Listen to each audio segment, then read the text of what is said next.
kati olwokuba nalinjiza oluwalabu ate nga nyina abasudani mikwano gyange bangi ate nga ebiseera bya Sudani byonna basuubula wano Uganda kati bwe najja Uganda ne ngenda ku Arua Park ne nkola ka office ne nfuuka bloka ategeerera abasudani.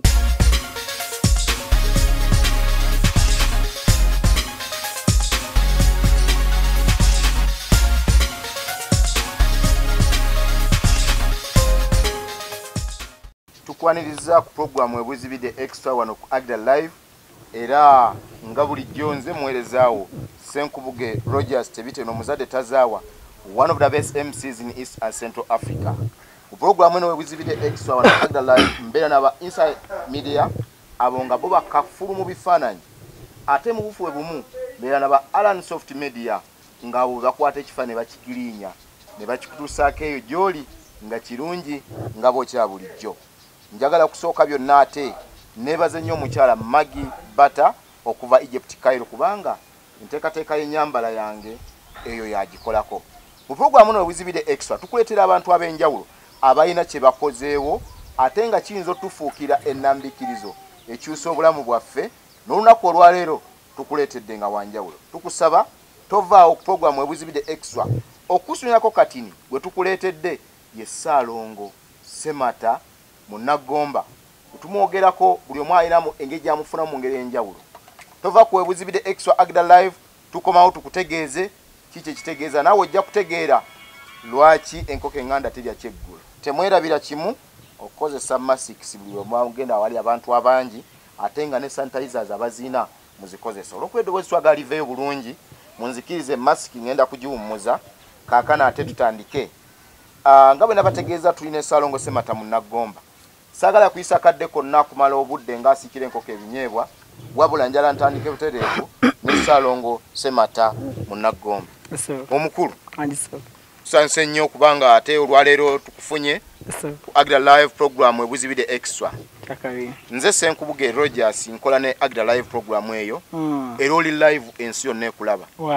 Omuntu naddala ow'eggomba lwawulira erinnya Ssaalongo Ssemata Munnagomba ekimujjira mu bwongo bwe ekisooka ye big spender, ye muntu agaba, ye muntu awaayo nga tasuubira kuddizibwa. Njagala kubuuza lwaki oyiwaayiwa nnyo ssente bw'otyo byenkanidde awo? Siyiwaayiwa era nga bw'ogambye nti ndi mugabi ekyo kyantonderwa. Buli muntu mu nsi bw'azaalibwa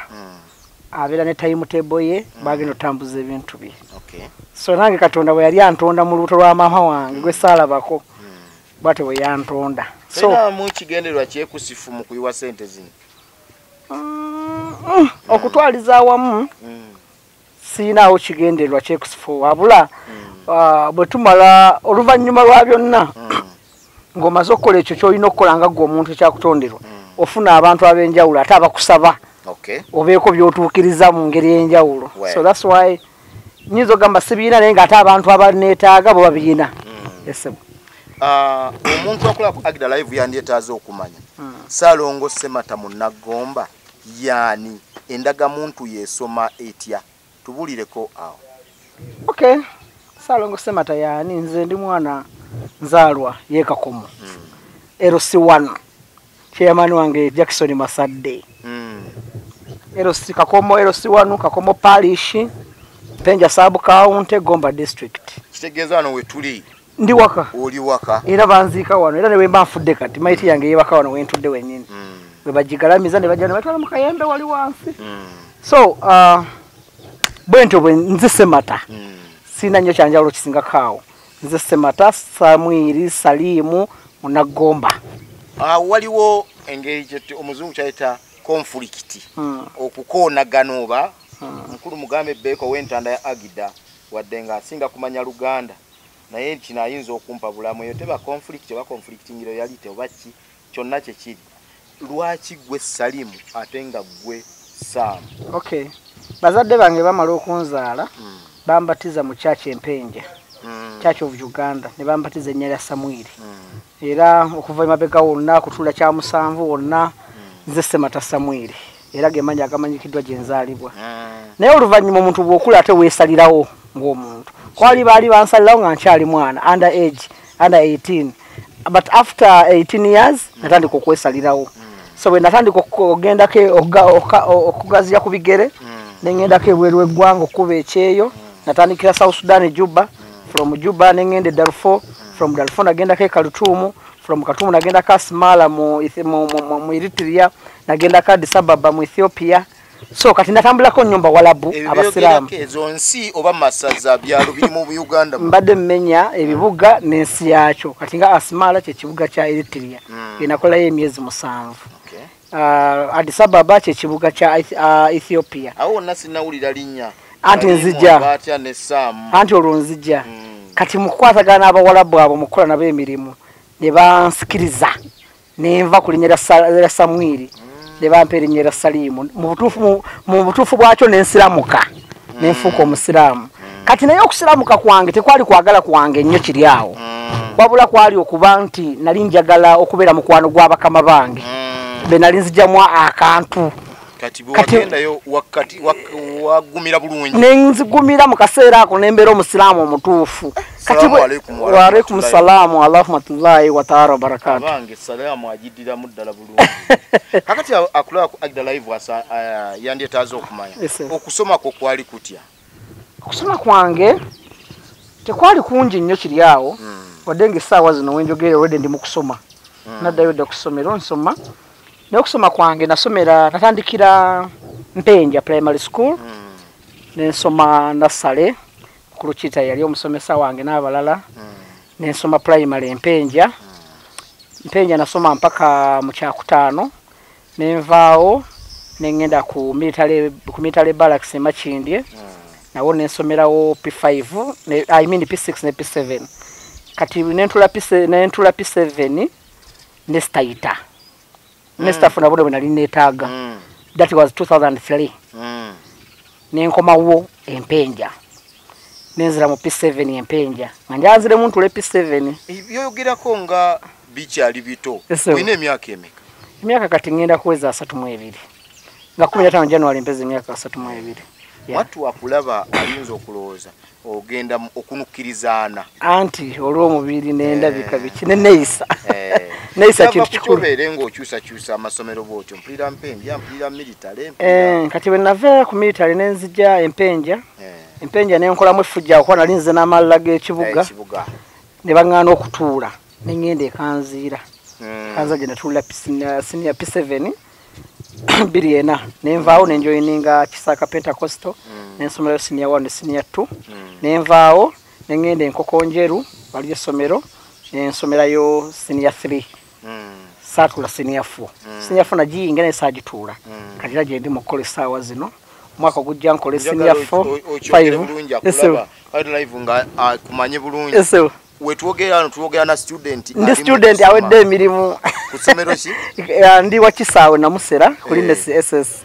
ngenda okutuulira senior 4 n'omwaka abatulaba ku Agda Live kino kyakuyiga eri buli muntu yenna ne bw'obeera nga tewasoma nnyo akadde kaba kakyayo kasi tobanga Mukama akyakwazisa obulamu noddayo n'osoma kakati twagala kumanya obulamu wabusanga otya okuva ekigere kikyakuviirako ove mu kyalo atodde mu kibuga kubanga kusinza bwonyonyodde nti bwamala okusoma ate wakomawo wa mu kyalo olwo otambula otya okuva mu kyalo ate odde mu kibuga kale nno ekyo nga tonnakiddamu awo tugenda otandikira abatula ku Agda Live tuli ku program ebuzibide extra era nga tuli ne Ssaalongo Semata mu Nagomba atugambye ku musomesa Kirita abatugoberera muzze mulaba omusomesa Kirita yomu ku basomesa betwakakuleetera abasomesezze nnyo abantu twamenya abantu byasomesa twayogera ku Ssaalongo Semata nga Agda Live bwetera okukola erondoola omuntu okuva gy'avudde paka gyako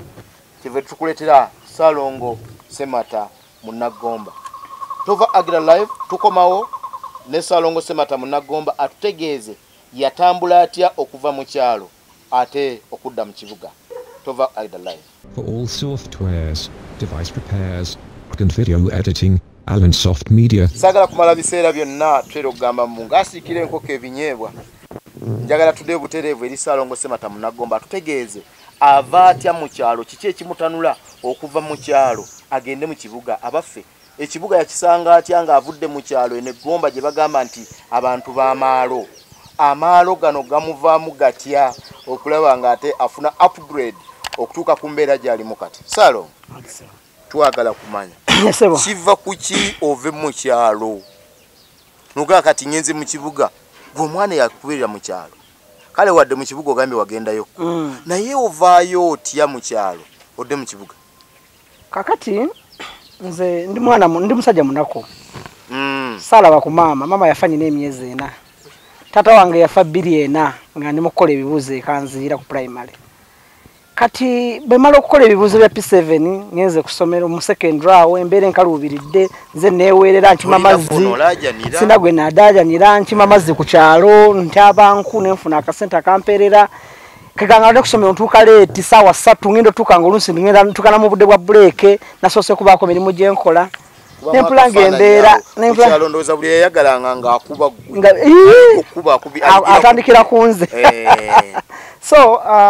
olw'embeera eyo yanyigiriza nnyo nenekyawa zirikona ku lumu jjajja wange yali antumye omundu ogusooka ddawo okwetumiikiza ngende mu kibuga jjajja mukyala Lulinda yali antumye ew'omugenzi Ngomandayi ntwaleyo enkoko njitwale ku mpanga tusobole oku ebiseera nga n'enkoko tukyazitwala ku nali ntwala nkoko ku mpanga kati bwe nagitwala omusajja amuyita Sekajja mutwale w'omugenzi Ngomandayi enkoko eyo n'agibulankanya mu ngeri yaawo enkoko n'ebula nankwate embwa nasingobesa nenziruka emisinde kati bwe nadduka okudda wano nga jjajja nkomayo wakali ajja mukambwe ejjo nga mutya nenoonya engeri nyiza okweŋŋanga jjajja wange abakadde beddanga maana kunywera taaba anti era yali banywa kataaba ke olyoka ontegeere kati neŋŋamba jjajja ngenda mulumba ntya nayita mbuyisi nayambala engoye zange namba t-shirt zaali 3 empale zaali 3 nazo nentambula sayina ngatto mu bigere mbulira engoye ezo 3 nazambala waggulu ne wansi nenfuluma nayita wane w'omugenzi Fenekansi ku luzzi nengwali ewa Yamani Kato nenumba nenatambuza ebigere mpaka mu kibuga natambulira ennaku zaali ezi natandika saa zaali 6 atulaba ku Agda Live yeetaaga okumanya nti byoyogera mazima oba mukama wange ntambuza ebigere okuva ekakomo ntya Katonda sityaggwe oyingira ekibuga kandi ntya Katonda sityaggwe omundu gwa gusooka okwegezaamu nti nyingira ekibuga bwe nti bwe natambula olunaku olwasooka nasimbwa saa zaali 6 ez'emisana nasula Mpigi ku polisi ng'olwoyina wani sinaawo gwe nali mmanyiwo naye nanoonya wenyinza okusula ne wambula mukalama simanyi Katonda ng'egyanjogereramu nengenda ku polisi Empigi nennyonnyola embeera eriwo saa zaalinga 3 ez'ekiro nensula ku polisi nasimbwa saa 6 okuva ekakomo natuuka saawa 3 ez'ekiro Empigi era newabeerawo omusajja omu ne yeefulamba nonze mukulu nono nangula n'ekyokulya biki nandabirirawo nansula polisi nga akoze plan ku makya ampiki nga ntwale gyendaga ng'abaze okufuna akasente bwa bukya saawa 10 nembaza polisi juka bonna nga bafudde bagenze kwebaka nembalampulampa nenzikira ku main wali ku Collins nentambula zigenda saawa nyezo okumakya nga ndi ku Mubaraka ewa Uncle Basi natambuza bigere mukama wange yes natuuka saawa zaali 4 kati bwe ntuuka ekyasinga okunuma byonna ekinyizo namba 1 kyesinza kwera ewa Uncle Baseke abeera mutabani wange wamuwandiikirako yajja nagamba jangu nedda kuba ye muntu gwe nali nyina mu kibuga gwe mmanyi kati nentambala nempita mu ttawo lya wansi nengenda mpaka Katwe nentuuka ku Mubaraka ekyasinga okunuma byonna kyesinza kwerabira nali nakatuuka bwe nti nebigere bizimbye biti ne bankuba emiggo gyotamanyi muwendo waliwo senga wange azaala Baseke oyo bakulanga kujja mu kibuga n'okutoloka erijjuka balanze dda n'ebirango omwana yakola ki yabula kati ate banfunye neereesa kyebakola ekyakisinga okunnumba kwe kunziza ku baasi senga wange oyo omugenzi mukama amwe ekimulo ekyemirembe nankwata nanziza ku baasi nankomyawo ewa ekakomo eseemudde lwe ntuuse ne banziza nkooye ebigere bizimbe bankubye bakutadde ku baasi bankomezaawo kati sakkakana kuno kwali kuzeeko abasajja abakiga nga batema amanda mu bibira muno kati wane waffe tuli ku kibira kwennyini kati waliwo omusajja bali omuta Dennis senga disi asinga okumumanya n'abokkokomo namumanyi musajja Dennis oyo yali mukiga nga avantu ngamo yali ye manager w'ebibira bino byonna wansi waffe kati nga bw'atema amanda ffe tusomba ki amanda ne tukatwala ku main nga buli nsawo gitombera nusu ebyebi bibiri ojija wansi otera ku main nasomba ensawo sinza kuzebalabira zali ensawo 10 amasawo 10 ameka ani asomba ensawo y'ama inze omwana omuto nensomba ensawo 20 ze10 zange mmeka nya kati ensawo 10 ezo nya netukanya ne Dennis tansasula antwale e Kampala lwaki tobonerera era Dennis mukunumirwa kwa nali ngenda ku motoka waggulu yampaka 2 nasigaze 2 sekale 2 ezo nenseka mu nsawo nasigaze mmeka 2 mulimbo wili atomatidde nganja agenda kati nsazeewo ngende kibuga ngasigeze wa muntu yenna agenda kuddamu emiggo kati ko nali saze okugenda byange ngasigenda wa muntu yenna era nzo kuyingira kibuga kati ntimaliride sagenda wa muntu yenna mpulira era tatuuka emotoka yatukira kibuye mu katale ku roundabout bwetuuka nze nenvaako kuki nenva ku motoka nenyingira akatale zali sawa nga bukya sawa 10 awo 11 nyingira akatale mbeera awo bali mukutikula abamuwogo abalumonda balese ebirime mbeera awo nange nefula abayambako nefula ow'ekibuga ate nga nva mu kyalo olwogenza awo okolewo ki olwo njakutane kuyingira kibuga ntandika okunoonya emirimu nze mbwongo wangamba okufuna emirimu kyangu ngenda kunoonya mulimu naye mukama yantambulirako ku makyanga bukyawo mba ndi awo mu katale bana balokera okulongoosa aba KCCA nga mugiramu omuvubuka bali muyita Kasule w'empanga awo mubengeye Kasule azalibwa mu bajinga awo mugenzi jinga awo bati abaani yamuzaala omutuufu ne bamuta Kasule ava mubengeye awo nindo mulaba atali wa Mukasa waliwo Kasule omulala nenga yali abeera mpanga mutegedde kati Kasule oyo ngindo olaba nga yomu kubalongoosa akatale ngindo mulaba bweriga Kasule twazanyanga naye amatatu wano ekakomewa Moze ewa Yoda kati tulaba yagala okumanya olwo muwa kitiibwa kikyomuyita nasanyuka baba kojja namuyita baba Kasule nanda baba samba kiki ne muga nyingidde kibuga nti muganda wange motoka yansudde wano njagala byakola yali akola mu KCCA nangamba sikyangu kyafuna mulimu naye goli mwana wa wakanja kulwananga bwekisoboka ofuna omulimu by then yali asula ku leerwe ku Uganda leerwe ku leerwe awo ekibuye nga waliwo amayumba ewe yali asula mwansaawo nga mundeeba netubeera naye netukola awo kolonda kolera bwereere nayambako ye olwokuba onoonyawo bwe tunyuka ku ssaawa zaalinga 7 nantwala ewaka awo nenaabako nenejjako ziri engoye zinali nyambadde bwe nti bwenyingira ekibuga kati nembeera ne Kasule natandika okuntera ku kicuba awo nenkola ekicuba nenkuba ekicuba ntikula nkola ki nyambako abantu abazze okugula ebintu mbawa obuveera ntunze ku buveera awo mu town mu katale bwe ntyo awo namalawo emyezi gyalinga 3 ngenda okulaba nga tebivaayo bulungi kati taata wange yalina amaka mundeeba awo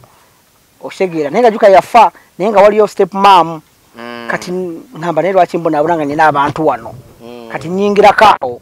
ngende wa maama njogerayo kulabo nabaawo kati maama nanfunira omulimu ku lodge nefuuka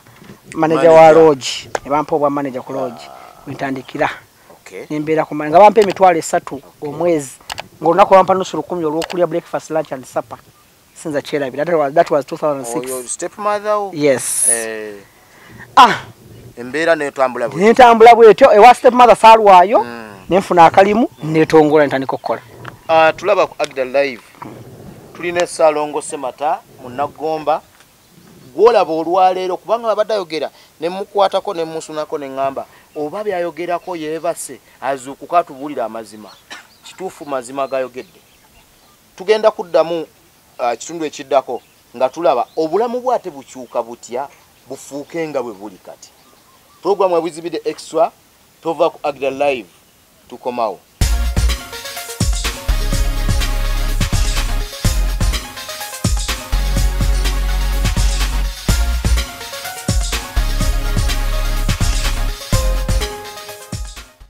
webuzibide extra ku Agda Live nebaza nnyo aba Agda Water mazzi agakolebwa abaana b'eggomba abo bo abeera batuwa ku mazzi bemupummulamu nemmiramu komwe bali nnyo aba Agda Water olw'ekyokunywa kino ekirungi ate kye mwatukoledde wetwakomye Salo nga tulaba obulamu bwo bukyuka butya omuntu wagenze nga ayeeya bweyiya obulamu bwakupangirira bukyuka butyo obulamu bukyuke otuuke n'okubeera nga osobola n'okufuna n'omukazi kubani ayagala omuntu agendedde ku manda kubanga ayinza n'okuvuma nti oli nsawo y'amanda kuba wagenda na nsawo z'amanda obulamu bukyuka butya watta muzungu wabba bubbi wanyaga kiki oba watunda bintu bya muzeeyi wo amayumba g'empuya ge yale nedda sewo sinaamu mukono gwa muntu yenna naye olw'omutima omulungi mukama gwe yampa kiri kyewambuuzizza nti lwaki weeyisa bulungi lwaki ogaba biki ekyo nkinamu nyinamu ekyo kyenafunamu ensonga kira ngenda mu maaso nga nkola ekyo kati bwe mala ofuna omulimu ogwo gw'okuloogi nga bampa emitwalo 3 omwezi bampa 10 olw'okulya nafunako kasitoma yali mu Sudaani mu Dinka bwe muyita Abadinka nga bamuyita Samuel Galanga najjanga kasitoma wange ku hoteri wenkola wenmanajinga soko lindeko esebo lodge bali bagita Mia guest house eri awo Kibuye eriko n'awafumbibwa oba balyanga walanga basula ate twafumbanga kati olwekyamusibawo kasitoma oyo kati kasitoma oyo yali musuubuzi bajja okusuubula kwaliwa paaka emotoka yemufaako bagireeta mu ndeebo gikanika nga kumbe yakuba yingini kati afuna kalooji okumpi newe bakanikira ki emotoka ye afuna kalooji kange Mia guest house mukama wange Hassan Kisambira weeri nakati kakati omwami oyo gundi Samuel Garanga ajja awulira bampita Samuel by then nali nkyali Samuel tufuuka abooluganda olw'eriki olw'erinnya era nga mpita my namesake erinnya lyampita omwana oyo anjagala yali muvubuka muto nga myaka gyange nakati waali lwaki bamuyita Galanga ye Galanga ono we Sudaani si just erinnya lye ava mu family eyo ava mu lulyo olulangira olwo olufuzi olwo naye nga si mutabani w'omugenzi kakati Samuel oyo anjagala nnyo olw'erinnya lye eryo ate era anjagala nnyo olwa treatment gye namuwa ku hoteri how nti atandika asasula cash amala olumozi kwa yamala emyezi gyali ena ku hoteri yaffe omwezi ogwasooka ali asasula cash n'ogwokubiri kati emyezi gino ebiri gyasembayo sente nga zimuweddeko nga bamubbye nga bamanye babba ennyo Abasudaani bamubba mu byokkanikaawo sente ziba zitwala nnyingi kati gaayo oyo ntandika okumubikkirira ku hoteri yebaka nga tasasudde naye nga mukama wange nze mugamba yakoze eki yasasudde nga nteekawo ezange nteekawo akasente kange olumu nennimbalimba kubanga wadde nafuna akasente kati naye nga nange netutenkanya ku mulimu yabiringamu n'okusiiba enjala kubanga definitely 10 lwe bakuwadde olw'emmere kati nawawunya twatuka esaala tuli ababiri n'oyo Samuel Omudinka olwo 10 lw'owulira nga tuli aba naye nga netetenkanya nefunayo akasente akayenga omuntu ku mulimu kuba omuntu waba kuwa omulimu aba akuwadde kulya so omwami oyo yakyusa obulamu bwange somehow somewhere how nti tubeera awo anjagala yalina taata we nga general mulamba mu South Sudan mu magye generali kati general oyo omwana ng'abeera amubuulira omuntu amuyambye muki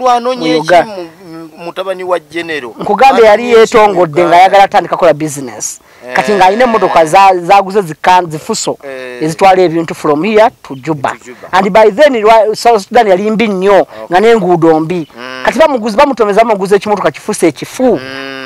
kati mukutandika okikanika nga kyonoonekedde ddala yingini ekoze eki ekubye kati omwana oyo afuuka mukwano gwange kati mukufuuka mukwano gwange bwe yali ava ku hoteri nga addayo aŋŋamba neggoona wakuwa obusente butono lwaki tugenda ffenewa ejjuba nkutwala nkufuna omulimu ofune kasente akakola ki akawera nemugamba ogambye eki onantwala nti nja kukutwala nga sina sente zintwala eyo nti nze nja zikuteekamu by then baali bagendera emitwalo 4 egya Uganda just ena emitwalo 4 nga gye gikutambuza mu baasi naye nga waliwo kyetufuna kye bayita walaga yali passport nga ya mitwalo 10 walaga naye nga gye 10 muganda wange gyebiseera ebyo nga problemu kali nga neetaaga emitwalo 14 egy'okutambula ate nga neetaaga n'ez'okutuukirawo nasula biki ebyo kati ye naŋŋamba anze nja kufunawo okusula n'ebyo byonna ngenda bikola ki bikolerako era saasibamu nasitukirawo nenzijala newaka nensitula jjajja wange nensiba n'omugenzi Sebwato mutabani wange nembagaze ngenzeewa ekitegeeza wali olwo ng'enkolagana yaddawo bw'ojja eno tebaga nti wuye yabula tewaliwo obuzibu bwonna mu ekyo nali nakomawo olwo nga ntandise okudda nga bwe ŋŋenda nziza bwe ŋŋenda so Samuel n'antwala Juba twamala ennaku sijja zirabya zaali nnya mu kkubo olw'enguudo ng'okuva egundi eggulu okweyongerayo Juba nga mmala kumpi ennaku ezi 3 mu kkubo kati ne ŋŋenda Juba okkuba ekyeyo so obulamu bwange sente zatandika obulamu zavawa Juba kati bwe ntuuka Juba waliwo omulimu ogwali gulangwa mu UN World Food Program WFP nga balina emirimu gye bangalina abantu ebaagala okukola mu UN kati mwalimu ekifo ekimu nga baagala store keeper soko tutwale speed nene atwa ku Agira Live yandetazo omuntu atasoma kugenda nakola mu UN alumba omulimu ogwa UN United Nations ekitongole ekyensi yonna era bwo gaba World Food Program ekitongole ekyensi yonna ekikola ku byemmere najikola mu emyaka 2 kyogamba wagenda none kadi njina omulimu wagufuna Allah kati kankusese omulimu store keeper nga bamwetaaga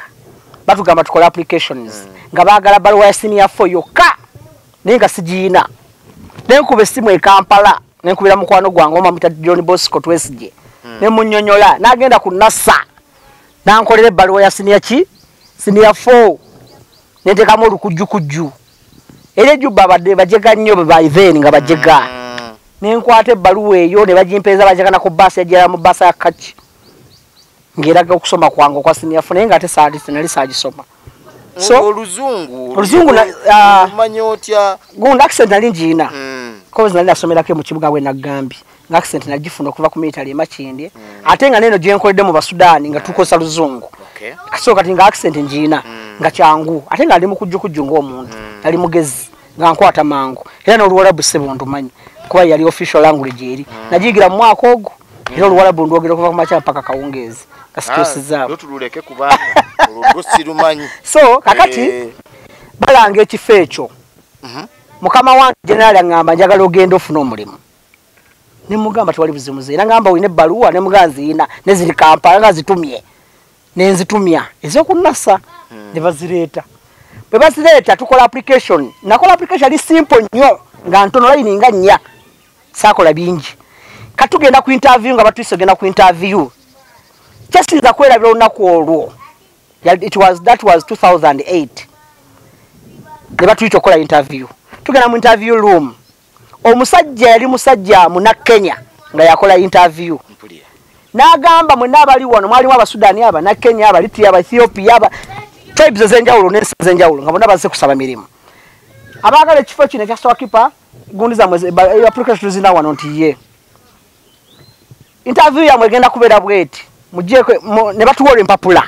buli ne bamuwa olupapula ne pen ne batugamba olwo omutima gukuba tetumanya kiddako ne batugamba interview eri bweti buli omu addemu awandiike be yawandiika mu application ng'asaba omulimu kati gwe nze nali newandiikira nga nawandiika ennyiriri ntono nnyo nga nzijjukira atulaba ku Agira Live nenziramu n'empandiika kino njala kibategeeza nti ekigambo olugezigezi kyetaaga mu kusaba mirimu Bayibuli egamba nti amanye ebingi ali mubuuza bingi yawandiika katono era amubuuzizza katono kati wandiise n'empandiika byennyini bye nakola ki kubanga wali wabikulaminze no cramming just nga newandiikira ate nga nakulaminga mbimanyi nempandiika ennaku z'omwezi nensanga re-application for the job biki nembiddamu buto nga bye babinga ne bamala ne batubitujjako okuddamu okukebera ziri ze bawandiika eri ze twawandiika ne ze tuwandiise kati nga tuli abantu abakoze nga ku bantu 87 nga tuli basatu abazzeemu kyeri kinyinyi kye twakola era kufa abasatu ne baddamu ne twa interview endala okulondako omuntu atya era nze nakulembera bambuza n'omulitiri omu n'omuna Kenya omu olunga mufuna sente mubali wa twali tufuna $5 mu 5 $5 weekly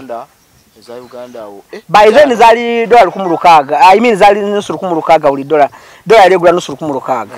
kati nga $10 kibamu $16 so nze nali funa $5 buli weekly za allowances ng'omwezi bampa $5 osayete olungu kula emirimu ki nga tugaba mmere mu zones kati nga nze mbale emmere eyingidde neefulumye bwe bityo so nga ntambula ne bampa omukuumi ne bampa emmotoka n'embeera w'amaanyi nnyo ekitegeera sebo oli ku myaka emeka kwofunira omukuumi bannange sinza gikugamba sinza gimanya naye gwe kyolina omumanya nali mwana muto atulaba ku Agira Live nali mwana muto bw'olaba Ssaalongo Ssemata mu Nagomba olwaleero ng'abeera ne escort tekikwewuunyisa nnyo kubanga kati bino yabitandika ng'akyali mwana muto abanga olaba kyaliwo ekityo luli naye kaakati so obulamu bwe bwatandikirawo kukyuka esebo era nenfuna yakasente okudda e Kampala nabeerayo 28 29 2010 nenkomawo emyaka gyali ena bwe nakomawo nadda n'akasente akawerako nakomawo n'omutwalo gumu n'ekitundu ogwa ddoola bwe nali maze ogwa ddoola nali maze okuŋŋaanya era bwe najja nengulako poloti ebulenga nengulako nenzija nenzimbako n'ennyumba nenzimbira jjajja wange bwe nali nsiibula okgenda eyo okukola nasiibula jjajja nemugaa jjajja watukuliza mu nnyumba enkadde saagala ekukusuule bwe naakomawo njala nkuzimbira eri wansi mmanga wali neyasenga Disney waliwo eri mmanga wenyakuli nemugaa nyina okuzimbira ki era bwe naddawo nenzimba ennyumba yamalako $15,000,000 yeno yeso nenjizimbira okomawo okuva ejjuba ozimbira jjajjaawo era agyebakamu emyaka 3 nafa embadde nga nti nasenguka nafa 2013 yes nengulako poloti ebulenga nenzimbamu akayumba nenfunako ne capital atandika okukola emirimu egya bulijjo kati Juba nenjisiibula nenga wenkugambira lizire ensi zonna zenatambula nazitambula mu kaseera ako wenabeera manager wenabeera omugabe emmere nga batutambuza kati okuvaayo nga bwomanyi abantu abatayagaliza waliwo omuntu omwe yanseketerera kati mukunseketera nga afutse mukwano gwange ndaga nti kyali wange nnyo naleeta kaddiiru mu mulimu n'abako kaddiiru ke yaleeta nga kakiyayaye nga tulina okufuna akasente kati nanyingiza mu ddiiru era zidi twagikola tufuna akasente zezimu ku ezo zenajja nazo naye tumala okafuna ate ye mwennyini yeyandyamu olukwe ragera nandyokoma mbakaba baani kati nze nenkafiiramu nga ndewakunsiba neŋŋamba ewamwe waawo kaŋŋende kasita nfunye capital wenkolaki saddayo obulamu bwange kati olwokuba nali njiza oluwalabu ate nga nyina abasudaani mikwano gyange bangi ate nga ebiseera bya Sudan nabasuubula wano Uganda kati bwe najja Uganda nengenda ku Arua Park nenkola ka office nenfuuka bloka ategeerera abasudaani kati nga buli muna kati jjuka balina ekizibu kya language barrier abasudaani tebamanyi Luzungu bamanyi Luwalabu kuba ye official language ate wana Uganda tebamanyi tuki Luwalabu kati nze nenkola ka office ku Arua Park King Fahad nenfuuka bloka akwasaganya omuna Uganda omusuubuzi n'omusuubuzi waawa w'Ejjuba so kati nefuna chance etegeerera abantu abamirundi ebiri so kati gobanga obadde otunda wano ekyo amaguzi $5,000 nga nsobola okugamba oli akigula nti bakirunda 7 nesobola okwawulako $2 ebiri nembeera mugazi nnyo mu badinka nti nayagala okugula ennyumba wano anoonya Ssaalongo nayagala okugula emmotoka anoonya Ssaalongo otegera so kati mumbeera batambula mu kufuna commission that's why nti obulamu bwanyangwira nti nsobola okukola ekintu kimu bwe kiti nenjawula $2,000,000 nenjawula $10,000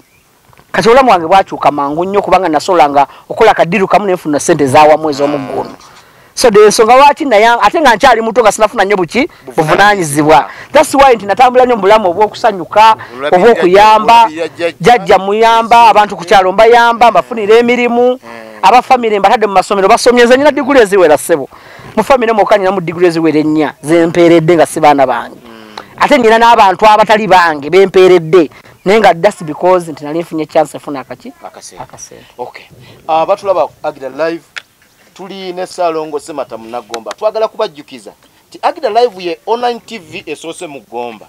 era nga egomeddwamu mutwe abaana b'Egomba n'olw'ensonga eyo tubasaba genda ku YouTube osubscribinge tekamu ekigambo Agida Live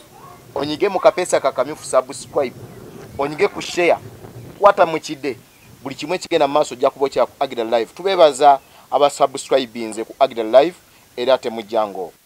wetuwumuliddemu Ssaalongo Semata tulabye embeera ekyuse kati twagala ekitundu ekiddako tugenda kulaba ensonga z'amaka zitambula zitya ate tutamaliza ensonga z'amaka tujja kubategeeza ekiddako temuva ku Agida Live tukomawo waliwo ekintu kyoba tomanyi obulamu bwo nti okisuwa naye bw'omala okitandika owulira nga kifuuse ekitundu ku bulamu bwo. Nze Ndagire Nina. Nze Ssenkubuge Rogers Tebiteno omuzadde tazaawa. Amanya Cole Patrick. Nze Kazibwe Philip. Daddy Conrad Kabeja. Byensuba George William. Nze Nakigozi Gift Daffin. Charles Emmanuel, Director Insight Media. Nze Alan Semakula, CEO wa Alansoft Media. Bera ku Agda Live. Chemba saba kile Kintu kimu. Basaba mujje ku Agda Live. subscribing to YouTube channel Agda Live. Likinga, sharinga. mulayikinge musharinge YouTube channel yaffe Agda Live. yona gye muli muberenga muri bakabinyi Agda Live The first on TV. Edobozi lye gomba. mbatumidde mwenna basabo ne banyabo abatula ku Agda Live online TV yaffe esose mu Gomba tubategeeza bwe tuti nti ne Salongo Semata munagomba kwebuzibide extra nako olwalero wetwakomye ng'obulamu bwe bukyuse mu byenfuna twagala tulabe ate kakati embeera ekyuka etya n'erinnya alifuna erya Salongo awo nawe tuyitidde tetuwulidde ku byamaka twagala okumanya Salongo nkuddidde omuwala addira omulenzi njagala kumanya ebisonga z'amaka ebyo byonna obaddeyo bitambuzanga siwulira mu nsonga zikwatagana na mukwano naawe olina omukwano omuyitirivu olina omukwano kati otandika otya ate kubanga wo n'obwedda oyogera nga siwulira mu nti nenfuna omuwala nenfuna ki zobedda mayito olina mukwano kakati ngenda okuba ebyeyo ebyo byonna bye nakuba saayina mukyala omukyala mufuna amaze okusetolinga nga ntandise okukola ku Arua Park awo omukyala gwe nafuna twali twakolako naye mu UN ng'ava mukyala mulango yakero hawa abalango nabo balina omukwano ogw'ekimemete kati avalira kati omukyala oyo abatulaba Agda Live yali girlfriend wange saagala banfune bubi naye kwegamba angije babe tibakambwe neewuunya omuntu atunula bwati n'ekisa ofuna otya n'osenda ate omulango. She was too genuine to me.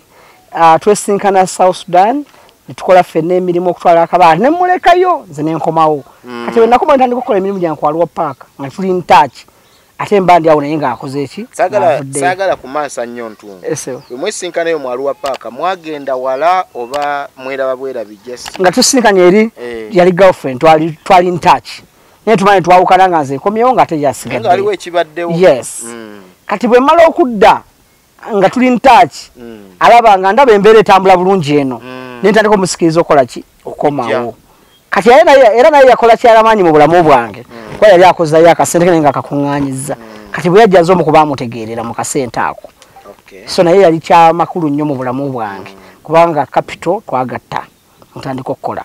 era n'ennyumba y'ebulenge eno twagizimba ffenna twaze kupangisa kwange kwali kutono nnyo napangisa omwaka nga gumu gwokka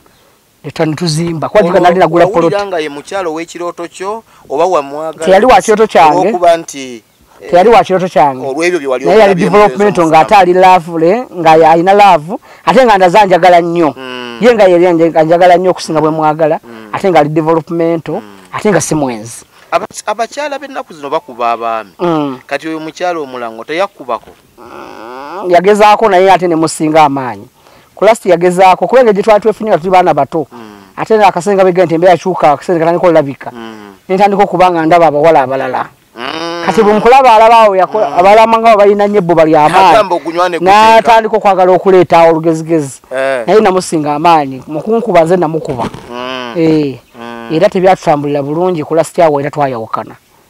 naye nga tulina abaana 5 enzaalo 3 abaana 5 kitegeeza ki enzaalo 3 abaana 5 balongo kitegeeza yasookera ku balongo esaawa zino ba myaka 9 nazzaako abalongo abalala myaka kati 7 n'asembyayo kizza wa myaka 4 kati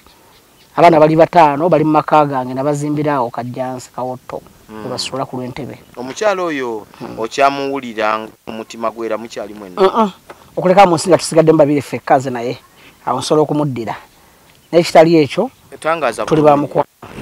mwasigala muli bamu tuze bazadde naye bino ebyebirala byagwawo kubanga efujjo yalina bingi tosuubira kubazzaako tekyasoboka wejjusa olw'okuba wakola okusalawo okuba tewejjusa nsobola okukyajjusa nnumwa naye sikyejjusa kubanga kyatwala ebbanga okusalawo yakola bingi oba twayita mu bingi okutuuka okusalawo okwo naye nnumwa bulumwa kubanga nandyagadde okubeera n'abaana bange n'omukyala wange Nalongo kinene ki Nalongo kye yakola okutuuka okubanga mutuuka mu mbeera eyo ate nga ye yakuweesa n'erinnya lya Ssaalongo nakuzala abalongo emirundi ebiri. Naalongo. Nze ndowooza omukyala nanzalira abalongo negwa mulundi gumu. Nfukamira n'ofukamira. Naalongo ebbuba lyasukka obungi. Kyenyinza okugamba. Kati omanye ebbuba erino bwe lisukka obungi yakyo vaaze enkubirira z'abantu bonna. N'abalina ebbuba okwagala bakukendeeze okwagala okungi kuleeta ebbuba. Ate ebbuba lireeta obutemu. Kati omukyala wange mu kusuuma era n'ebbuba eringi byaleeta obutemu. Yayagala kunzita busi. Kuba ekyasembayo mu byonna yayagala kunjokera mu nnyumba. N'ekyansi nejja nga siriimu n'ayokeramu ngoye zokka. Awo tetugendayo. Kakati okuva wafuna omukyala omulala. Omukyala muyina ate tuli basanyufu. Muyina tulina abaana babiri myaka 6 n'emyezi 8. Olowooza ki ku kintu ky'empeta? Ekigambo ky'empeta. Nze okugattibwa. Okugattibwa empeta. Ne gwe nnyina oba ne gwe nsuubira okufuna? Yenna. Sinakiteeka mu birowoozo. Gw'olina tosuubira kuba mpeta. Gwe nnyina ntwakyala ewaabwe kwalinga kwanjula. Bw'aba ng'ageze mu maaso n'ayeeyisa nga bw'eyeeyisa kati. Tusobola okukikola mu myaka egijja mu maaso. Ekyo nnyo emyaka 15 kwali. Ono mumulabule nti akuume standard eyo bwe kitaba ki yewangulira empeta. Singa atambulira bwali nebitambula bwe biti nga bwe biri. Kuba kati tumaze n'emyaka 7. Mu myaka emirala 10 egijja mu maaso tusobola okukikola. Omanye empeta eyo. Ekigambo ky'empeta kibe nkyogeddeko weekanze. Empeta eyo mugyegendereza nnyo. Ye empeta eyo kyetaagisa okuba ng'omuntu mwetegedde ekimala. Kubanga kintu kya bulabe ddala. Kugamba kintu kya kwegendereza nnyo. Empeta kubanga nkusibiddaawo. Tomala gasibirawo omuntu gwe waakalaba mwaka gumu. No, I think abantu bakyuka. Kyembadde ndowooza nti obwakusibirawo nga mukwano gwo. What is wrong with that? Mbadde manyi osanyuka. Ayinza okuba nga katukole obufumbo bulungi. Nze ndowooza mwandibadde musooka kumala kutwaliza budde ne mwetegereza buli omu yetegereza munne. Kubanga bwe mukipapira mugenda kuswala.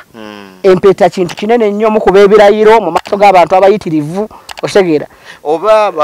mbadde ndowooza nti oba okyayagala osajjala ate ng'embere abo. Bibeeramu nabyo. Kakati nze netwala okuba nti nkyatunula nnyo maaso gakyandimo mu ngalo. Ekiseera kyembere okitegeera. Okyayina essuubi ly'okufuna abantu. Why not?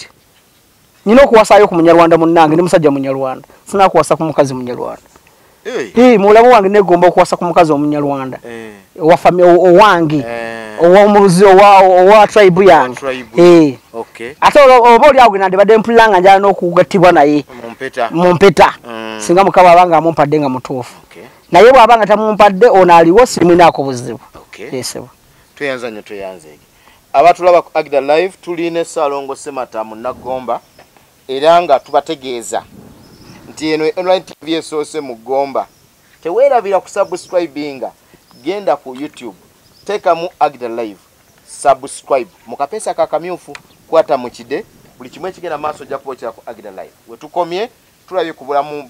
bw'amaka abutambuza atyo obw'obufumbo. Twagala okuwumulamu katini. We tugenda okudda mu kitundu ekiddako tulabe avatya ate mu mbeera gy'abaddemu ayinjire mu byobufuzi kubanga mu byobufuzi tumuwuliramu nnyo. Oli bayogera Ssaalongo Ssemata mu Nagomba alaba omuntu nga political material. So n'olw'ensonga eyo tugenda okuddako ekitundu ekiddako tugenda kubanga tulaba obulamu bw'ebyobufuzi butambudde butya. Nkwegayira ekintu kimu bwe kiti tova ku Agda Live. Remember to subscribe and ring the bell to be alerted on our daily updates. Extra ku Agda Live nyongera kubajjukiza nti Agda Water ge mazzi ge tunywa nga tuli mu nteekateeka ziri. Insight Media ababeera ku kamera buli kadde ne Alan Soft Media okubeera nga agirinye ekifaananyi nakituusaako eyo gy'oli. Ntumirako omukulu Seruma Peterson okuva e Makindi. Mukulu weebale nnyo okugoberera buli kimu ekigenda maaso ku Agda Live. Naalongo obuuyi buli Bwentebe Road Kajansi. Tukwebaza okubanga ogoberera buli kimu ekigenda maaso ku Agda Live. Mama Alifu wali Makindi mu Kizungu weebale nnyo weebale ddala. Musawo Mama Jamal okuva e Kakomo Gomba. Mwatu tukwebaza nnyo kubanga weeteekekamu data na buli kimu n'obanga ogoberera kimu ekigenda maaso ku Agda Live. Munzikirize bassebo ne bannyabo watali kwisakadde konna ate tutandikire we twakomye nga atubuulidde bwe tuliko Simulai Ssaalongo Ssemata mu Nagomba nga atubuulidde obulamu bwe mu nsonga z'amaka. Twagala okutandula ku bigere tulabe ate ayingira atya byebufuzi era lwaki buli omwogerako naddala mu Gomba oli afuna ekifaananyi ekya political material. Naam. Saalongo Semata Munnagomba. Naam. Amanya go tugawidde Saalongo tuwidde gye lyavudde. Semata tuliwulidde. Munnagomba eno lijja litya ate nga lino gye likwatagana n'ebyobufuzi. Munnagomba bwenzija mu byobufuzi 2015. Bwenye bakubye obufuzi mugomba so akwerabira muganda wange mukulu wange Witonze Juma. Baagala aliwo. Baagala aliwo. Kali ako kanyimira ka baagala aliwo. Baagala aliwo oyo Kisekka yandeta mu byobufuzi Gomba. Era samwezabira. Muntu mukulu ne byobufuzi byange. Ansikiriza mpala awala nkwasaganya nzije muwagire kuba yali awulidde Semata gyali ku ground abantu bamumanyi naddala Mugomba East. Ate nga ye ali nnyo wansi eri mu Western by then 2015 twana kusala mu Gomba baga mungere nyangu ku ground yali kwoli nenga siri mu byabufuzi ali waggulu ate nga yazze nti osoka ku ground kweyambisa simbire mirani oyogedde yaleeta amatabi genda ma so nze nali simbi byabufuzi naye ku ground kwendi nga nkolera abantu bange kakati bwe tujja abantu nendani kati mu campaign zina tutanza kale neyitanga nnyo Munnagomba nange ndi Munnagomba azokudiza abantu azokuyamba tuli wamu bangaba Nagomba magomba mama gomba tata kali ira gomba mama gomba tata nganze neyita Munnagomba so erinya nilikwatayo abantu ne balinjagaliza era ne balimpita kati nayo nange nendiye yita olokwa nina Samuel ne Salimu gakinda kibuzabuza nnyo abantu ate amanya gayi ngombi ngagala kubanze nagamba bwembere Kampala nze Salimu wembera mu kyalo ze Samuel era nze bwembera mu kyalo mbera mu kyache empenja bwembere Kampala mbera ku muzikiti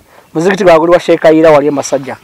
wali omuzikiti gwange Saalongo oli wange linga miti ya masanyalazi ejigatambuza ne gisula mu nzikiti naye kale kakati ufuzi betwagala okumanya kati mukutambula byobufuzi nga nzize okuyambako muganda wange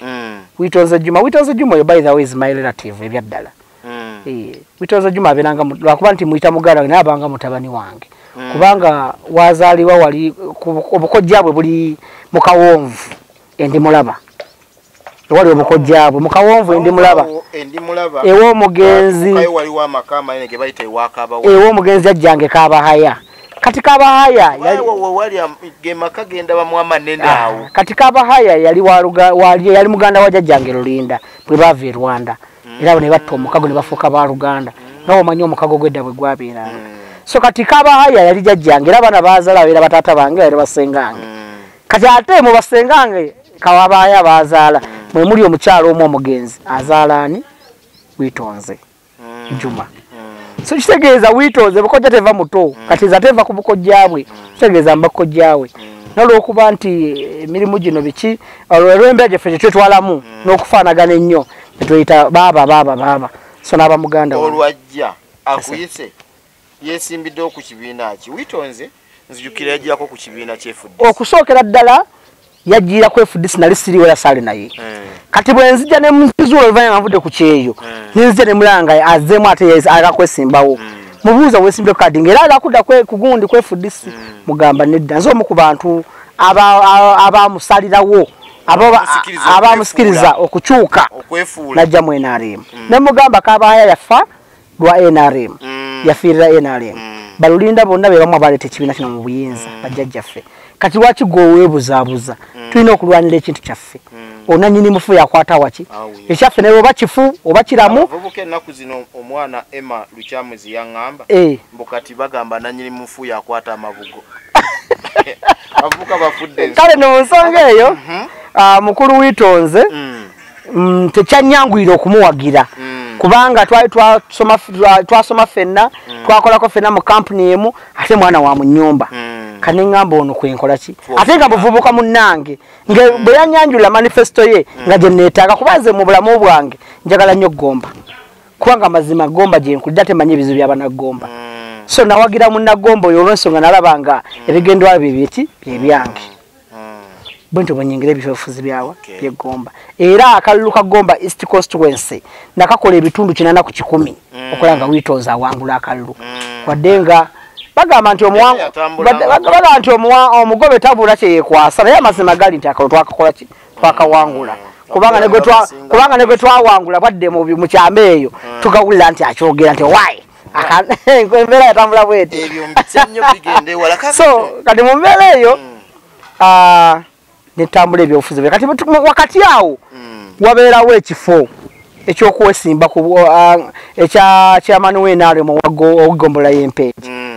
ngenda owulira batankana ani agenda nimbagamba anaze mu byabufuzi lwaki nze temunteekaawo nange nengenderaawo mpulira witonza akiwagidde n'abala bakiwagidde famire yange ekiwagidde nengenda nenzijjayo empapula ekanono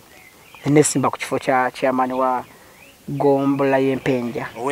w'NRM olwo ovaako ddi era nkyaliko ssebo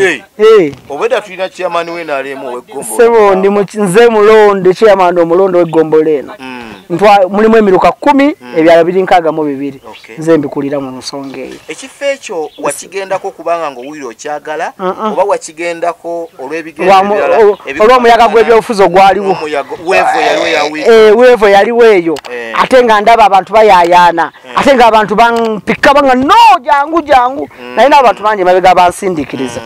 paka nange lwe nagonda tulamu abo wejjusaamu lwaki oli chairman w'NRM enejjusa zeddala emirundi mingi lwaki wejjusa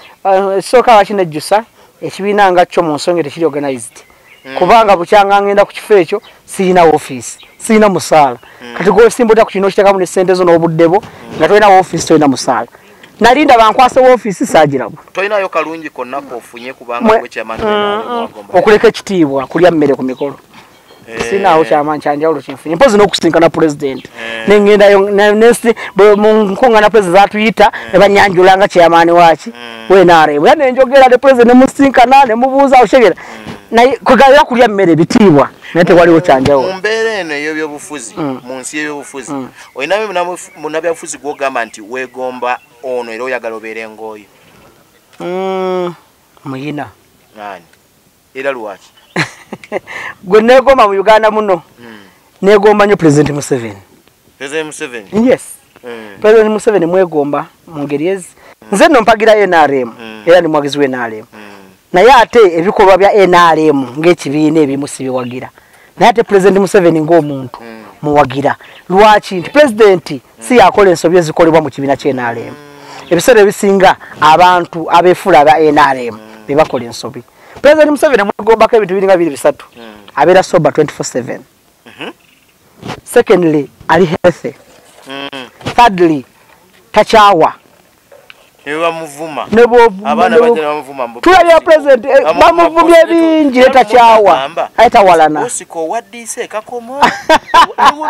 emunna tolaba bwaje President Museveni ali sober 24/7 negomba kwera sober nga muzeyi necha nema naye Museveni ali sober Museveni ayagaliza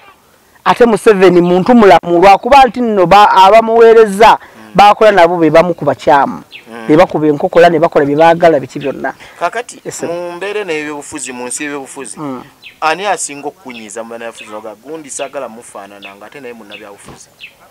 saa kufaana muntu oyo ate nga munnabyabufuzi mbyagala naye saagala mbeere nga gundi era lwaki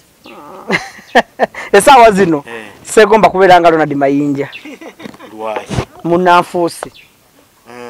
musajja munnanfuusi ate nga ne Witonze Juma gwe wakulembera yajja mu FDC n'avaayo n'addamu NRM kubanga Mayinja si yasooso kikola Mayinja asusse we yandikomye katukomaawo ku nsonga ya Mayinja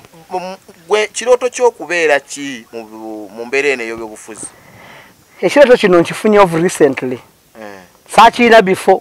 naye ngenze nezuula nzekka okusinza ku bantu bye baŋŋamba ne ground bweyimiridde mpulira nga ntandise okugazibwa nga ndaba nange entebe y'obwa MP mu Gomba East Constituency nsobola okugibeeramu material eyagala obwa MP mu Gomba East you never know mu maaso eyo katujja tukikolerera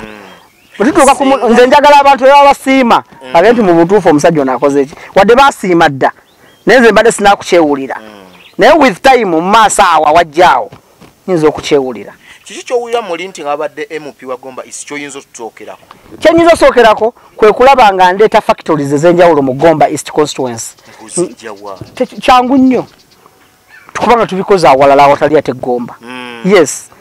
bulwobeera omukulembeze oba ne chance opportunities nyingi ezisobola okukola ebintu ebyo because obeera oyina obusobozi obutuukira ba investors ate bw'otuuka ba investors abasajja gye bali e Bulaaya mu bawala buli mu bazungu abalina essente zitalina alina ezitalina byakukola nga just omuguzabuguza idea naye ngimuguzanga semata munnagomba ani amumanyi otegera naye bwe ngenda nefuuka MP ate ali independent alinako kibiina wengwa era kimalira okubuuza oyitira ku kibiina nga sina kibiina kuba abantu bonna mbeetaaga ate ebibiina byawulayawula n'emivuyo mingi nnyo omwo mu bibiina omwo njala kubeera bwannamunigira kati bwe ntuukira MP bwe ntuukirira investor nga ndi MP member of parliament ampa respect era awuliza bye mugamba nsobola okukola ne bwe nkolayo factories 2 mu Gomba Gomba tuli balimi tuli balunzi ne bwe nkola factory y'amata ega gira nega longosa nega parking ne nkola factory ya kasooli nga nsobola okukunganya kasooli w'abantu ne mugula kabeeyi akalungi ne mukuba ne mu parkinga ne mutambuza mu Uganda ne bweru wa Uganda ne mutwale Juba katali je kali ne Kenya kitegeeza factories 2 akitisi ne bwezibanga ekino nnyo buli factory kosa abantu abawere 10 buli factory nende za factory binga zikoza abantu ebi abavubuka abibiri nga balina emirimu nga kulwange alhamdulillah abatula ku Agda Live kino kya kibe kya kuyigerya na byabufuzi abaliwo batugambye Kenya atengera Kenya kituufu nti emmere yaabwe gye balya nyama choma na ugali sono lw'ensonga eyo akatale gye kali yes egomba tuli balunzi ente weziri tuzisomba buli wakutano lwa mukaga gazigenda su Kampala lwate tukola factory wane mu Maduano oba mu Gomba East nga empero zijja tuzigula ku factory awo netusala ennyama eyo netugiparkinga ezijonga tugiparkinga netugenda negende ebweru nga parking obulamu obusanzo otya obwembeera yo mu nsi y'ebyobufuzi obusanzo otya nsanze okusomozebwa kwa maanyi kubanga ekibiina kyembadde mpeeze kya NRM wayito yina mukuumi naye kati abakulaba otambula ne escort yes obulamu obusanzo otya obwokubeera nga watambulanga ng'oli free toliko security naye kati okubeera ng'otambula okukuumiddwa mu kakati bwe mala okujja mu Gomba biri ku bintu by'obufuzi abantu bangi abanene abannengera ne bandabamu omulamwa ne batandika okunsembeza era mu abo mwe muli omu ku bakama bange gwe sinza kwetakulizanyibwa kwatukiriza nnyo linnya naye omu ku banene ku batop mu ggwanga muno mu first family eyanyaniriza nanfuula omu ku batabani be osanga naye alina ebigendererwa bye mu maaso kubanga alina kyayagala ofuuka mu ggwanga lino nanfuula omu ku batabani be era ndi omu ku project eyo otegeera kati omukulu oyo nandabamu omulamwa mu maaso eyo nga nina okubeera omu ku batabani be abalina omutambuliza ensonga ze so y'omu ku bansi nangamba nkwetaaga ate gy'oli abantu bangi tukyayibwa wantu wangi by the way naddala nga ffe abawagizi ba NRM kwe kusalawo nangamba kankuwa obukuumi obwo bwe yabumpa ng'asazeewo ampe Kampala ne mu kyalo wa wonna naye nze ne mugamba nze abantu tebannakunkyawa kuba sinakola nnyo ebinkyayisa ate abantu bewaffe Gomba banzikiriza mu NRM yange bakimanya nti gwe mulimu ate bakimanya nti nina ensonga bakimpagira NRM kubanga eri mu musaayi kuva mu family waka so ne mugamba nze bwe mbeere Kampala abakumisi beetaaga kambere fuli kubanga sina kyenjagala Kampala tebamanyi nnyo mu byabufuzi ebyo bwe mbeere Gomba esoke nsobola okutambula n'omukuumi so era omukuumi nze ntambula nabo nnyo nga ngenda mu mikolo gino Gomba mu byalo eyo wala ne watali Gomba n'awalala bwe mbeera nabo naye Kampala mbeera free siba nabakuumi seze obulamu tobusanze si busanze mbuzibu yadde ate nawadde ne balina kati nekubanga sina by the way nabo mu kaseera kali ak'ebyobufuzi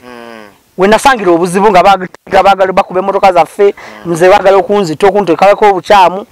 bwe na reporting era nakyo ne baŋŋamba olina ofuna obukuumi naye nga sisanze nnyo obuzibu okola otya okubeera nga abantu bakwagala ng'ekibiina ky'olimu abantu balaga tebakyagala kuba bwe tutuuse wano ndabye nga waliwo abakuleetedde amatooke gano abatulaba ku Agda Live amatooke gano ge mulaba ebikajjo bino bye mulaba n'ebirala biteekeddwa mu mmotoka byonna babimuwa buwi ku bwereere nkibuuza okola otya okubeera nga gw'osigala nga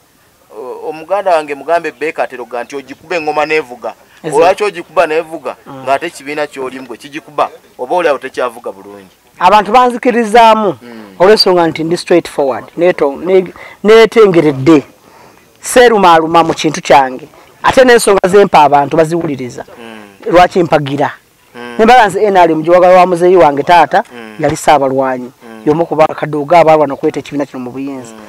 ne mbagamba ekyokubiri jajjanga omusajja lulinda yomu kubaga emmere abalabirira abayekera kulanga tuwamba obuyinza ekyokusatu bali bakama bange bampa emirimu kati abantu ne banzikiriza mu nsonga eyo baga abamu oli mutuufu kati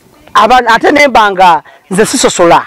sina gwe nvumirira mvumirire napu simanvumiridde simanya nupu simanya nvumiridde Bobi Wine ani Bobi Wine mutuuze munnange mugomba Bobi Wine muvubuka munnange naye alina ambition ze ng'omuntu te President Museveni yafa mu kasisira n'afuuka president Bobi Wine yasobola okuva emagere wali mu gorofa ye n'afuuka president obukulembeze president Katonda yabugaba Museveni si yabugaba tukinako buzibu okubeera nga Bobi Wine afunye tutu sikina buzibu bonna Bobi Wine we bushencha kumanya n'afuuka president nkyenyumirizamu kubamba munagomba munne era mbeera mba mu kintu nga bwe nkirimu katera ne president ne Bobi Wine wa iransigala ndi muki choba era sakira cyane nwanyisa Bobi Wine siminako problem wadenga nze nkolera NRM baliwe bakama bantu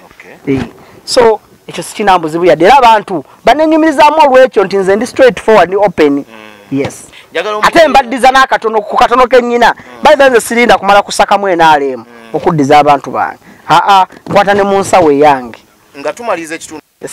njagala tulaba ku Agda Live omutegeezeyo ekisooka ekintu kimwe ekyali kisinze okusanyusa bukyoyingira mu nsi y'ebyobufuzi ekyokubiri ekyasinga okunyiiza bukyobeera mu nsi y'ebyobufuzi obimuntu bimutegeeze ekisooka tutegeeze ekikyasinze okusanyusa kiki bukyobeera mu byobufuzi ekyasinze okusanyusa mu byobufuzi lunaku lwe nawangula akalulu okugombola empenja Allah tawaiwe na feeling I was so happy nga ndaba ensi yonna twali kugombola empenja nga ndowooza tewali yali akoze rekodi gye nakola kugombola empenja ndowooza Kabaka Sinza mwegezaamu yeye kawulu yakyala empenja yonyinza okugamba nti yeyansinga nene bwaba mukama wange President Museveni ku kye nakola empenja kugombola namusinga kati olwo lunaku Sinza dwerabira ate kikyasinza okunyiiza bukyoyingira mu byobufuzi munende mbali njakumanya ekyokubiri ku byansanyusa ekyansanyusa lunaku President Museveni we namusinkana ekisozi ne bampa okwogera twali twogera eddakiika 10 President anyongera eddakiika endala 10 olweko kitegeera binanjogera byalimu byalimu omulamwa ate era sinza kwerabira nga nsaba enamba yange sesimu nga mbuuza n'amanya gange ng'abiwandiika I was so happy so sininawe nja kinyonyola nga Museveni ngamba amanya gwani Salongo Semana nga awandika bwati enamba y'essimu 075 nga bwagiramu meka 7 otegera akaseera nkajjukira nyera kansanyusa kakale kyasinza okunnuma n'okunyiiza mu byobufuzi kwe kukeera ku makya ne banteekako ebintu bibiri nti omusajja oyo mufere akuba ebicupuli era sente z'abaleetera mu bantu eyo ayina za bicupuli olwo bafunye abantu ababirina abalezera abantu ababirina omugenzi Ziyadi agenze katwala esa abalina ebicupuli abitadde mu bantu bakintadde nti nze mbikola ki mbikuba n'embigabira kino kyampisa bubi nnyo mu kaseera ke kamule banteekako ekyobuli bw'ebisiyaga nze ne wiitooze bo sente nnyingi ennyo tuziggyemu wali baki babisiyaga nga tukulemerwa mukulu Mbabazi mama Mbabazi mukama waffe kale ebintu ebyo byampisa binnyo nga bwe ntuka mu bantu batulabanga abali b'ebisiyaga batulabanga abafere abakubi akaseera ako sinza kerabira n'olunaku lwasa kwerabira mu byobufuzi lunaku lwe bampita mu State House e Nakasero ne kugundi kwokera house ne bampita ne ku office za RDC e Makindi nga bambuuza ku nsonga za mama Mbabazi nga bambuuza ne ku office yaffe y'abaana b'eggomba gye nali ntadde e Makindi ku military akaseera ako nakasanga akazibu nnyo olunaku lwalulamba lwonna nalumala mu kajojijoji w'ebibuuzo mu kaseera ako okutisibwa ennyo I cannot forget that moment. Kisembayo mu kitundu kyaffe kino abantu balina endowooza nti omuntu owa movement abeera takolagana bwakabaka bwa Buganda bw'okola otya okubeera ng'oli wa movement naye n'osigala ng'okolagana n'obwakabaka kubanga kiri ku likodi ab'eggomba bwe bazze embuga mu Luwalo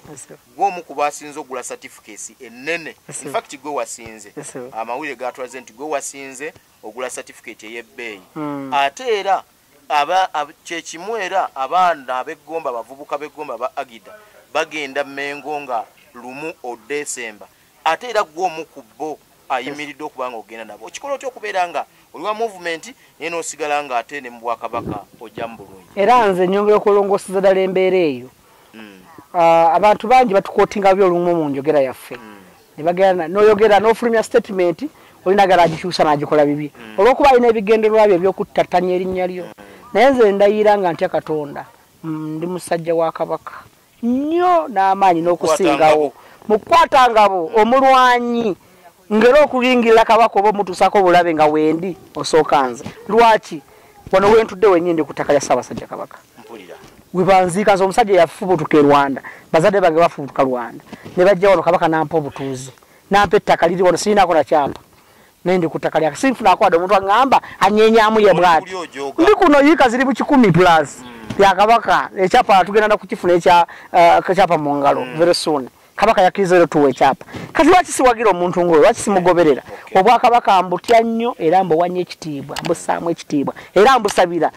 Katonda abuwangaaze bubeerewo n'omukulembeze omwana addako naani awo Obwakabaka bwa Buganda ekitiibwa kubanga Ssaabasajja Kabaka ayaniriza buli muntu ne bogende Mengo n'otunula kabineti ya Kabaka osangamu abantu ab'enjawulo n'abayindi mwebali kati ate weewuunye n'Obunyarwanda baabutongoza kati emu ku tribe mu Buganda tulina n'omukiise kati nze omusajja ono ne banga banyaniriza bwe batyo lwaki nze mbasaagala Kabaka mwagala era nfiirawo tweyanza nnyo Ssaalongo tweyanze abatulaba ku Agda Live okuba twatandise tulina Ssaalongo Semata mu Nagomba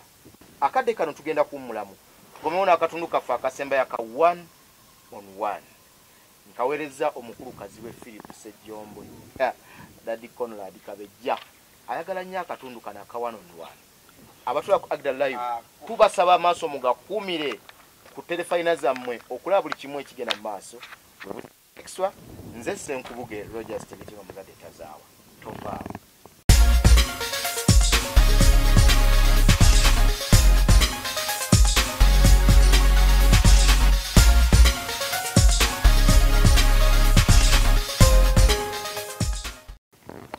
Sebo Salo Anisaba kiri ku likodi abantu bonna bakwekokola kuno ku kyalo olw'obulogo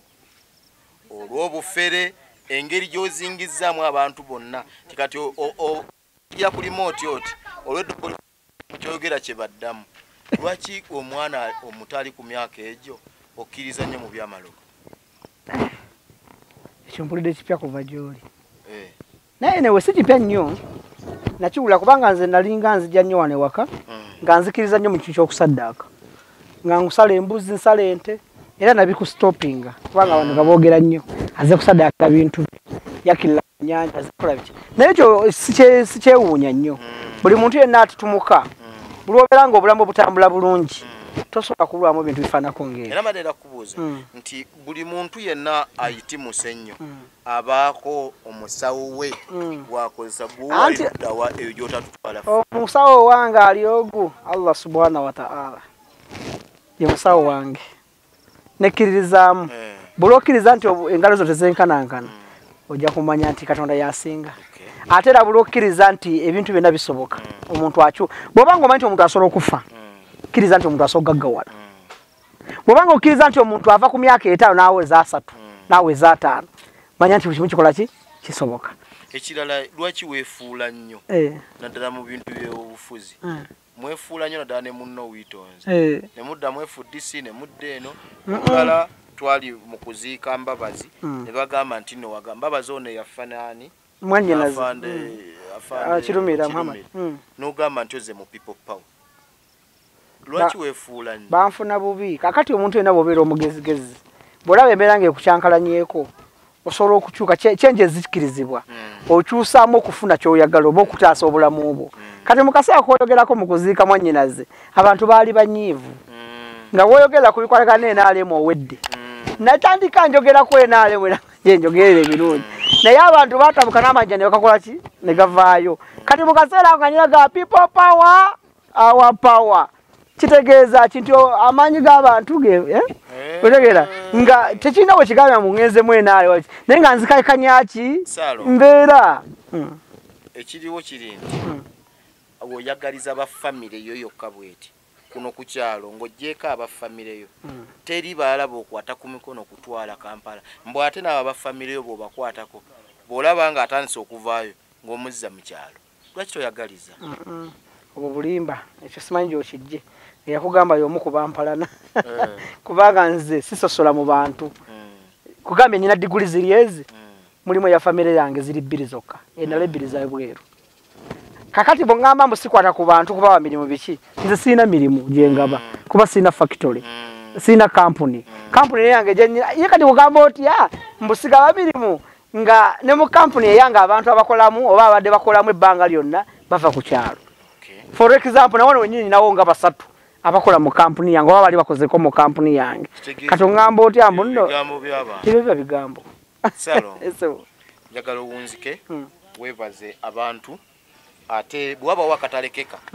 koba osoko tuya wakatalekeka kogamba nti wadde osubira tujja kubuuza ne ku kino ne kino kati akatalekeka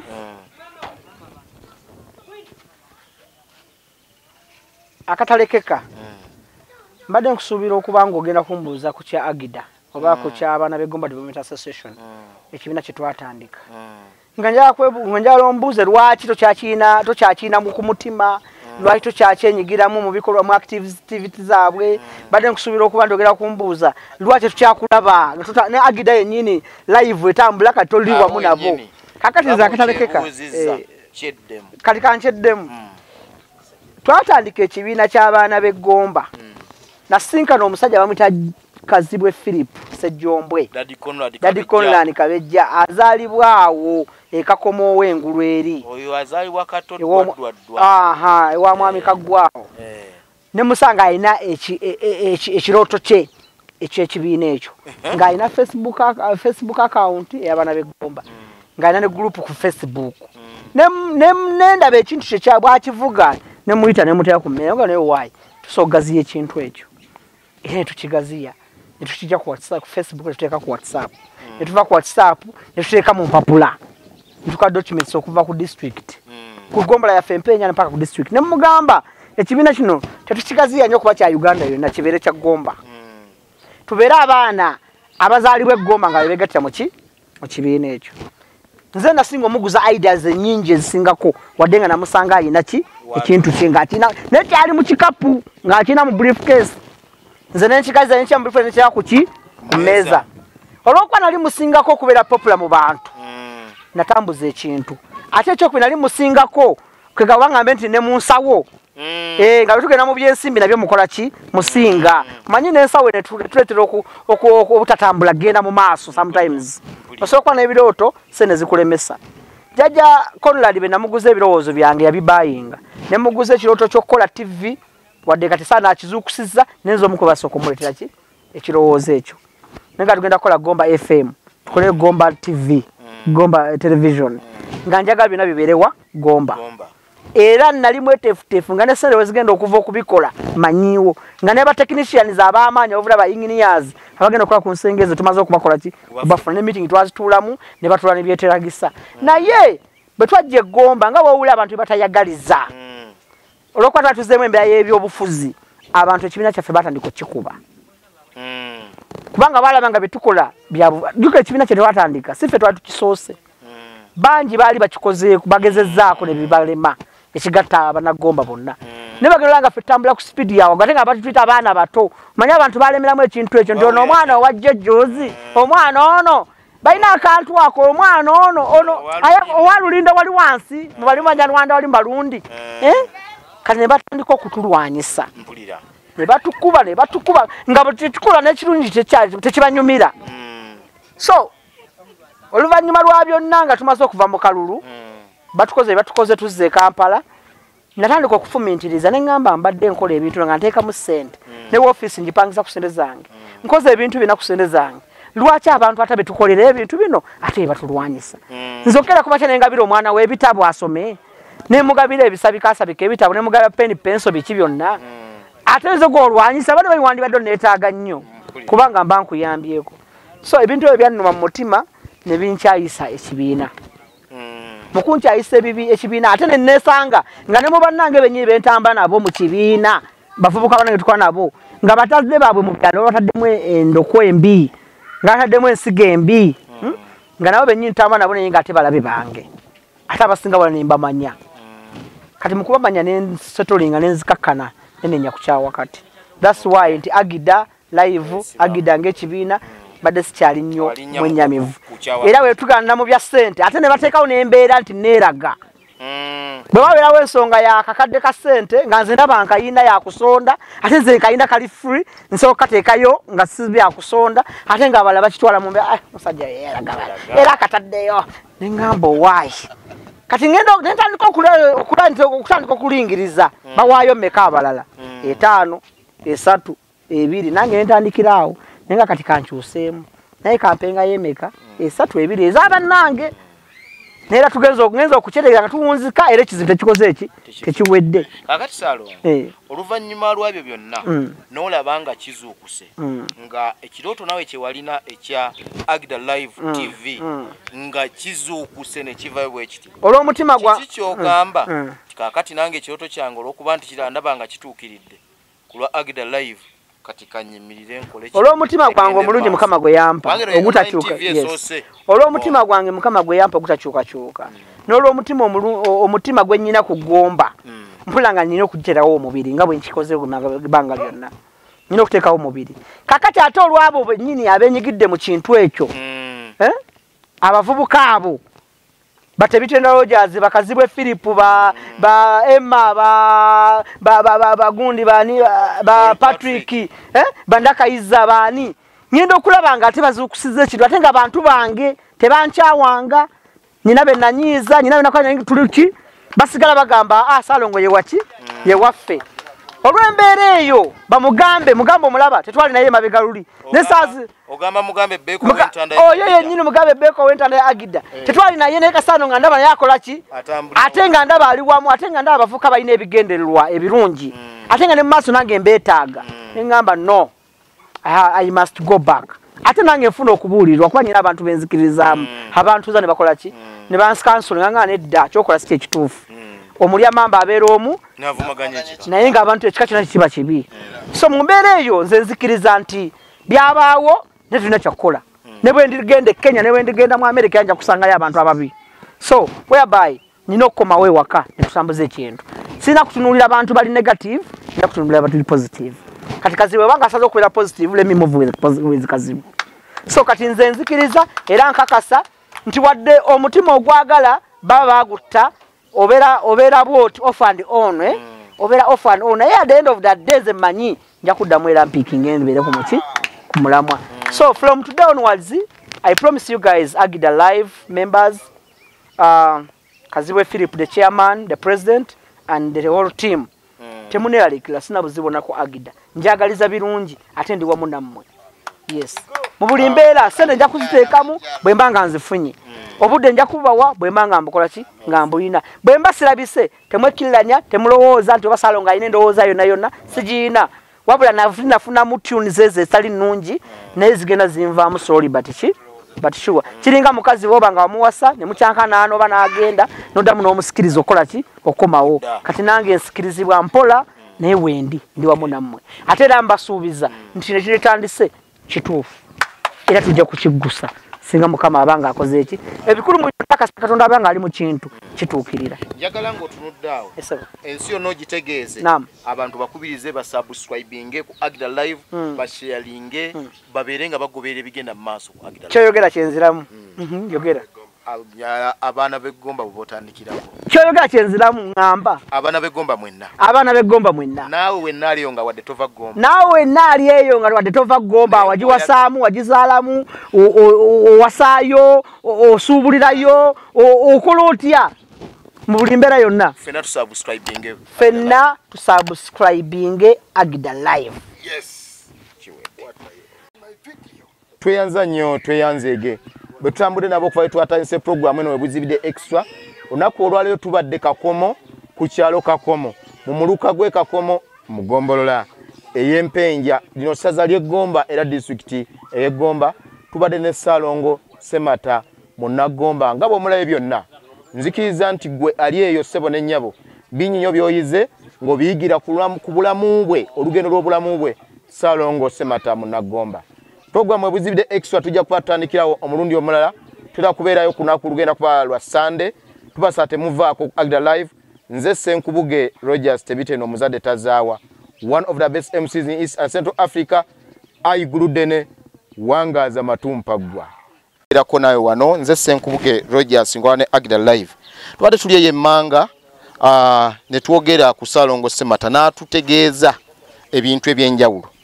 naye twagadde okuyijjako twagereko ne kubataka gweyogera ki ku Ssaalongo Ssemata Munnagomba kyo yinza omwogerako Ssaalongo Ssemata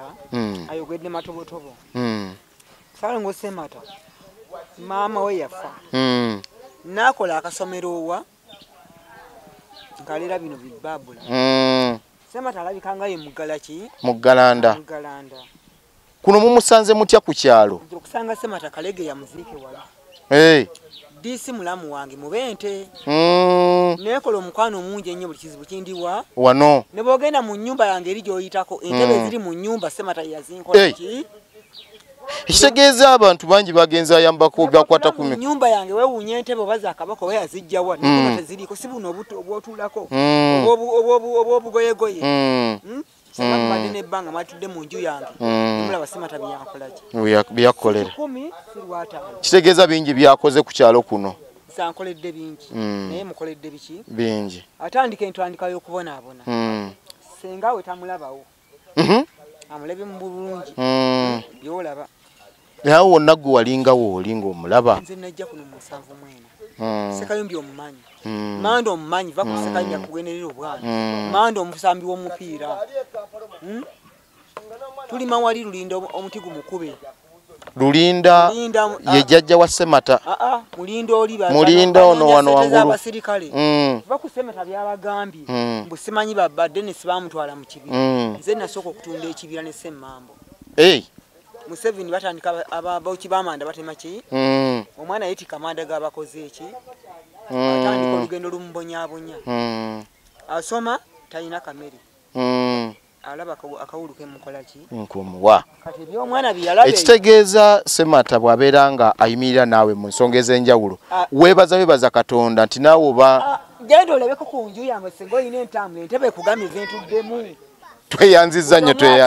tweyanziza nnyo tweyanzeege abatulaba ku Agda Live tuli Kakomo tugezaako okwogera n'abantu ab'enjawulo ku biki bye boogera ku Ssaalongo Ssemata Munnagomba so n'olw'ensonga eyo ate wano wetusangidde n'omwami ono Ssebo otusanyuse nnyo okubeerako naawe wano olwaleero Ssebo nze Ssenkubuge Rogers tuli ku Agda Live online TV esoose Mugomba twogedde ne Ssaalongo Ssemata netwagala twogereko kwate n'abantu abali ku kitundu kuno kwawangaalira oba kweyawangaalira ebbanga eddene Ssaalongo Ssemata gwe omwogerako ki Ssaalongo Ssemata mumanyi nga kojjange amanya gange nze Deo Sekandi Ssaalongo Ssemata bwe yagenda ng'avudde kuno teyatwerabira buli lwabadde ajja nyinza okuga nti nze kaputeeni wabadde agamba nti mutabani Sekandi noonyezaayo embuzi oba emu oba bbiri nzijja nsanyuse ku bantu bange abankuuma okuva mu buto olwo embuzi eyo bwajjanga agiguza abantu ennyama oba nga bagiriya bwere nga tugabula bugabuzi nga tulya nga tunywa nga mumalanga muddayo teri kusasula wadde 10 wabula nga atuwa ku ssente ez'abantu sooka olindeko abagabula ennyama ate n'abawa ne ssente enkalu kale kangambe ng'atuddiza ku bibala eby'abantu we yakulira kuba yali affene waffe ebikajjo byaffe yakulira mikono gyaffe naye bwe yagenda n'asukkuluma n'atetenkanya obwongo nga bw'omanyi Mukama Katonda buli omu ayina bw'amugerera n'atuddiza mu mbeera eyo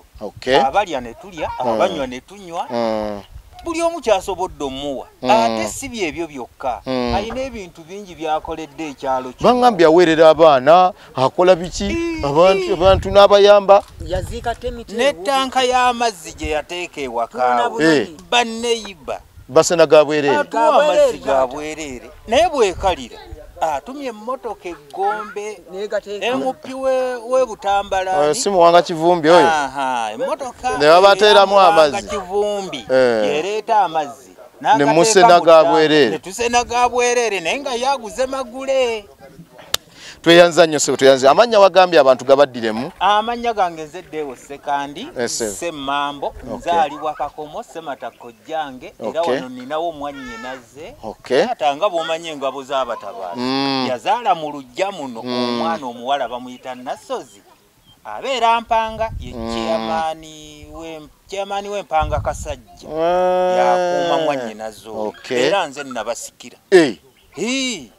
siri wa 10. Tweyanza nnyo sebo tweyanze. Abatulaba ku Agda Live nga muwadde nyabo. Tebigenda kusulwa mibalage bini mu nyumba wa enyabo. Semata mukama amwongere emikisa mwana wange kafukamire sebata wange mukama amwongere emikisa gyonna taata omulungi. Weyongere weredde abaana temche wali mutaka wa muzika biro omulabirira taata omwana oyo. Okay. Nga tukyagezaako okwogerako n'abantu ab'enjawulo waliwo n'omwami gwe tusanze wano Sebo gyebaleko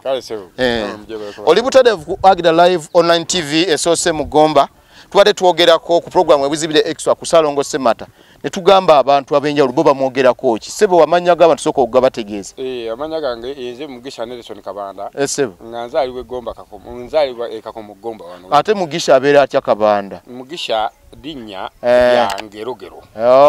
oyinza kulibulya muntu nakubuuza kikati kiddamu otya kale twagala kumanya kiki kyoyogera ku Salongo Semata Salongo Semata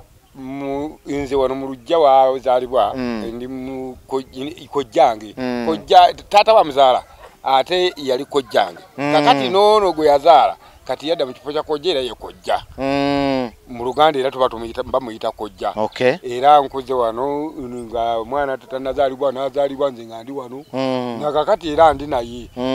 natambula musanga muti abatugabwa jjano mbu abagalamiza menna n'abakuba emiggo